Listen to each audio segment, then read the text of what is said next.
Okay, for my little magic box, I decided to do, clearly, a flower pot. And I think I had too much fun with this. At first I thought I was not a creative person. What am I going to do? This is going to be boring. But I spent probably 6 hours in my bowls and came up with this. So, my little flowers share my insights. I loved all my insights, so it was pretty difficult to weed them out. No pun intended. But the ones I have are some we've already heard, but the I will is more important than the IQ. I like to use as many synonyms as possible to better prepare your students for testing and for life in general, really.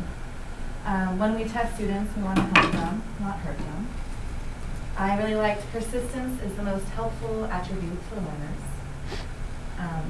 And of course, I couldn't leave out inch by inch, life is a cinch. You need to engage students immediately, if not, learning is boring. I found that useful. The difference between praise and recognition is that recognition gives us information. So I think we touched on that a little bit. So my strategies, I did I think it's called tabula rasa. I didn't write anything on it. I just found a really bright shirt. Tabula rasa. Thank you.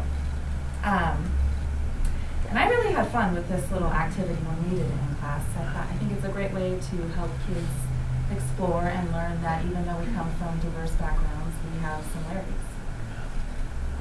I found this I Spy book, which reminds me of the cue and prompting strategy, which I think is very useful in the classroom, gets kids thinking. But I remember playing this as a little girl with my brothers, and essentially it is cue and prompting. It's, I see something rather square, and then the other person says, is it on the wall? And you go back and forth until the person figures it out. And then I have this to represent, I believe, 1-minute managers. I think that's what it's called, which to me represents teamwork, essentially. It's the teacher taking off some responsibility and giving it to students, and students work as a team to make an efficient classroom. This one was kind of simple, but I did really enjoy it. I liked the idea of using smells to relate to lessons so that students can kind of relate to that smell and remember what they learned. And this I bought because I actually want to use afterwards.